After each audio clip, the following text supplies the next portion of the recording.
Whatever he's. They want to take that word. So,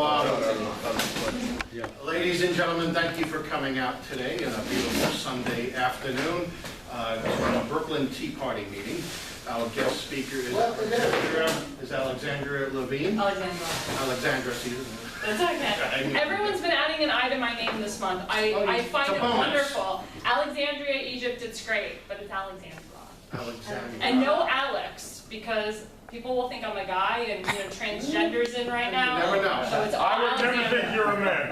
I've been Alex for about 20 years until transgender came out, so it's just We all transition into it.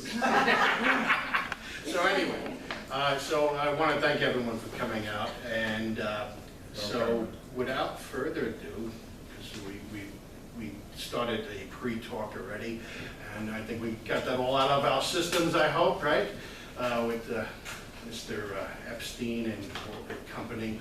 So hopefully we'll see what happens on that front.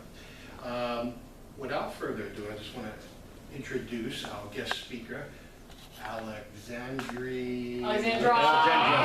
Levine. That's okay. So just give a warm welcome.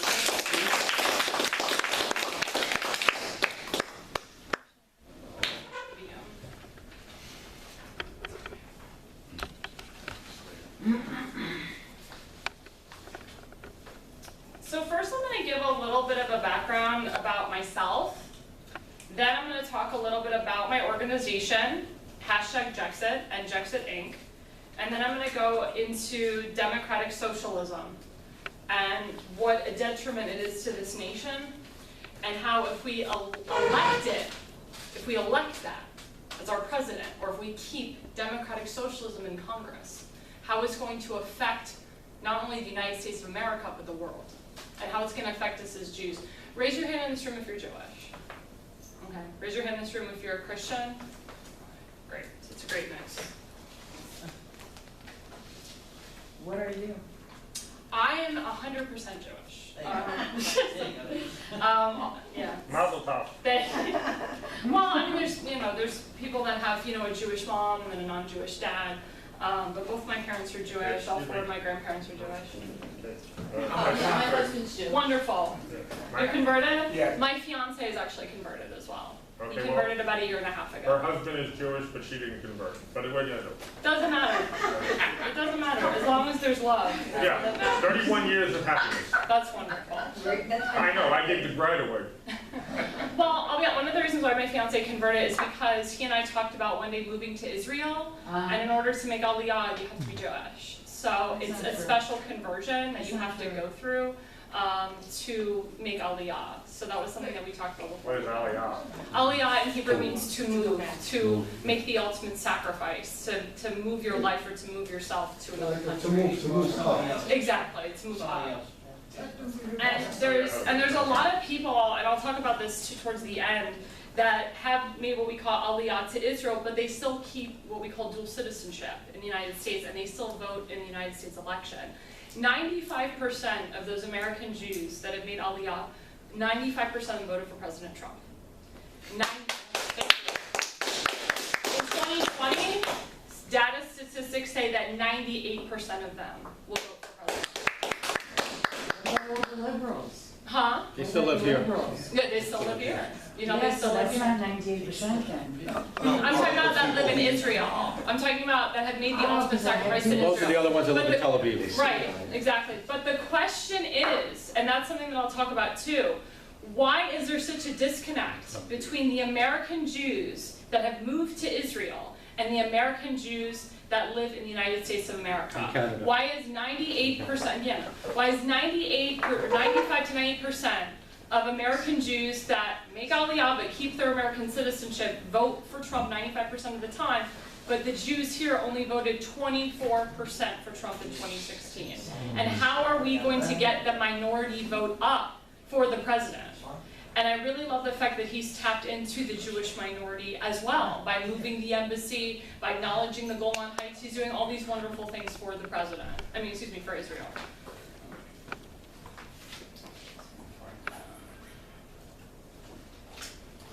So one of the things that's part of #JEXIT is we sell hats and we sell t-shirts and we sell gear. So this is one of the hats that we sell. Made in the USA. It's made by my president and founder. Her name is Michelle Lubanteras. She's based in Broward County, which is in Florida, the east coast of Florida, and she makes these by hand and sells them on our website.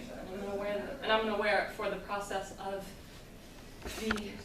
How much? So it says #JEXIT. That's my organization. How much? These only run for $24.99. So not bad. I bought one. Cheaper than, yeah, Rudy has one, it's just cheaper than a Trump hat, okay? Make America Great Again hats are like $46 an hour. A real one. Why is it so expensive? Because of Because It was a when campaign you make it in donation. USA, Because you're putting when you your make it in head China, out. it's cheaper. Oh, okay. And he's, a percentage of as he says, America first. So if he's America first, why would he make a hat in China or overseas? He has to make it in the USA. Just like we are America first, so we're gonna make the hat in the USA. So again, my name is Alexandra Levine.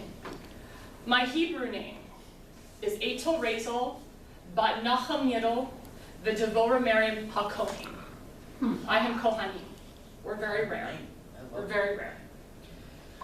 And I've come here today to bring you a message and to tell you a story about how anti-Semitism and socialism can hurt a city, a country, and the world, and how it affected my life growing up.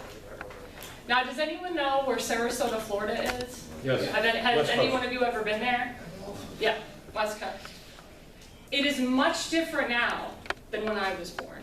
Now there are so many Jews that live there. There's a lot of liberal Jews that have permanently moved down to Sarasota, Florida and live there. But when I was born, and when my parents are from the Washington, D.C. area. They moved in the mid-1970s and had my older sister and myself down in Sarasota, Florida. So my parents went from being born in a very Jewish area to moving down to a very non-Jewish area. And the struggle that my father had to go through being in that area in Sarasota, Florida. And Sarasota, Florida was actually a small town at the time. It's not like it is today. When I went to school, I was the only Jew in the classroom, the only Jew. And it was really hard for me to make friends. When I would have parties at my house, my classmates would never come back. They'd never come back to my home. They'd see a mezuzah on the doorpost of my house, and they thought it was a freak show. They saw a menorah instead of a Christmas tree, and they thought I was weird. Because everything they were taught from their parents, and everything they were taught in Catholic school was that Jews were the enemy. Jews were bad. Jews killed Jesus. My grandfather was a Nazi. He hates you. You come to my house, he will get a gun and try to shoot you. That's what I had growing up. They never invited me to their parties at their house because they knew I was Jewish. I was very open about that at a young age. But the difference between what I did and what AOC and Omar and Tlaib are doing is AOC and Omar and Tlaib are pushing everybody away. I actually brought everybody together and I educated them. I educated them about Judaism.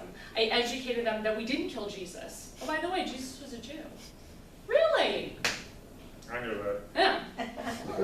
And then I educated them on the laws of kosher, what we say kashrut. Because the kids would say, why aren't you eating pork? Why aren't you eating bacon? Why aren't you eating shrimp? What's wrong with you? You're a freak. They didn't know what a kosher home was.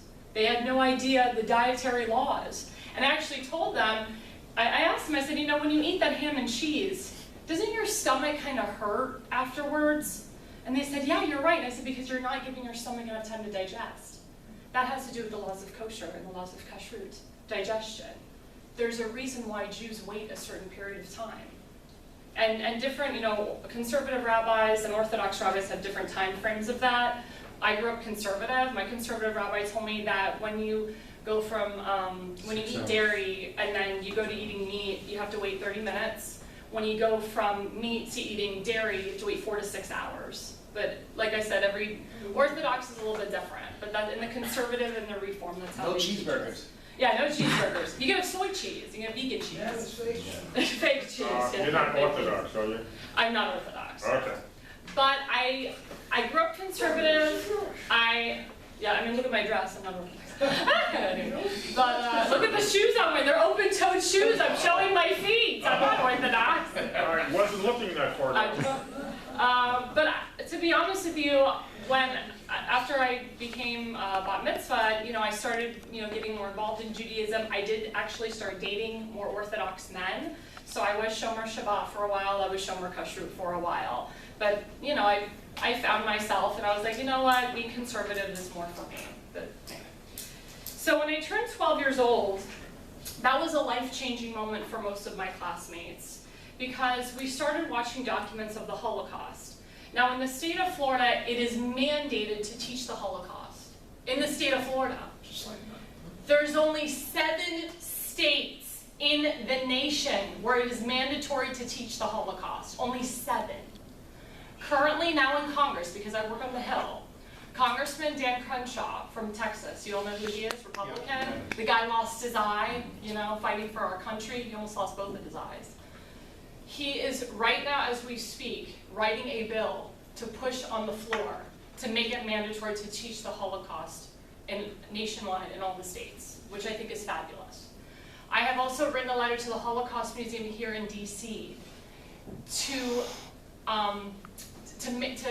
personally call the superintendent of each of the schools, specifically elementary schools, not middle school or high school, but elementary schools, to plan a trip to come visit the Holocaust Museum here in DC.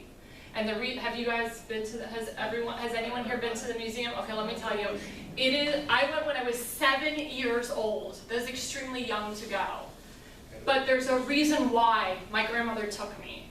Because when you're young, it sticks with you like glue. You never forget. When you're 18 years old going, your mind has already been messed up with the technology and the psyche, and you're listening to the Nazi sympathizers, and you're listening to the Jew haters. When you're young is when it's ingrained in your mind and in your life forever. And actually, I had severe nightmares from it. But it made me the person that I am today, it made me stronger. And I talked to a lot of Holocaust survivors, and they actually tell me they feel more comfortable when they speak with elementary students and middle school students and high school students. Because they feel they ask more intelligent questions, it gets more into their psyche. So that Holocaust Museum has real live footage from Auschwitz and the death camps. You walk in there, it's death everywhere. You have to be there from when the museum opens to when the museum closes. And it's not a one-day experience. I was there for 1 day, but you gotta go like 2-3 days. It's a whole experience. I visited Auschwitz in 1999. It's like the whole cold feeling you just felt all the blood. Yeah, I've never been to Auschwitz. I had a friend that just came back. He took pictures of it. There are still real life pictures. There's real life pictures obviously because they've kept the camp as preserved as they can. But he did a close-up, and it showed actually the visual of when people went in the gas chambers and their nails, the I've nails, seen that. because they knew what was happening. Have you ever heard of the March of the Living? Yes, I have. It's a program here for high school age students. Mm-hmm. They visit Auschwitz and then they go and they visit Israel. It's a combined trip. Yeah, I've taught for 39 years in the public schools here. Mhm. I'm now teaching at Yeshiva High School here, so Mhm. a lot of the kids have gone to Israel through those programs. Exactly, and that's a great thing too. My sister was a part of USY, United Synagogue Youth. They also had that program where you can decide if you want to go to Poland or if you want to go to Europe. And in fact, the program is actually free for a number of the students. They go with. Oh, really? Yeah, the Oh, airfare wasn't at the stuff. time. Let- Oh, okay. Let's just keep the questions till after the Yeah, presentation. But anyway, so when I was in school, like I said, the teacher said to me, Alexandra, are you going to be able to handle the graphic videos that are going to be shown on the screen? And I'm like, well, it's kind of my family up there, because I have a lot of family that survived the Holocaust and died in the Holocaust. So I said, I'll do the best I can. I'm not going to tell you I'm not going to cry. But when we were watching the videos in my classroom, and the kids started to see me cry, and they were crying, that was the pivotal moment. Because their minds were open to a different perspective. Their stereotype of me was gone. Every preconceived notion they had about American Jews and Israelis were gone. They couldn't believe something so horrible and tragic could ever happen to a certain group of people. And we were hated because we were Jews. We weren't the criminals. We weren't the bad people. We were just Jews. And as you know, it wasn't just Jews that were in the Holocaust either. There were Catholics there. They were disabled people. They were gays. Yeah, gypsies. Yeah, there was a lot of them. And you know, they say 6.5 million Jews died. A lot of recent data has said that it's actually could be like 8 million that died. 15.5 people died in the trains on a daily basis. And today it's very relevant because we have a woman in Congress who compares detention centers to concentration camps. Oh, crazy. Crazy, exactly. We all know, yeah, we all know that there's no way in heck that a detention center is anywhere close to a concentration camp. And I don't have to go into detail and explain them because you guys know it. But my experience was in the 1990s. Now we're experiencing it in 2019. Why are we experiencing it in 2019? We're experiencing it in 2019 because the rhetoric of these, I call them of the squad, is coming from CARE. It's coming from Islamic Jihad. It's coming from George Soros. It's coming from the Muslim Brotherhood. It's coming from Black Lives Matter. It's coming from the Taliban, Al-Aqsa Martyr Brigade.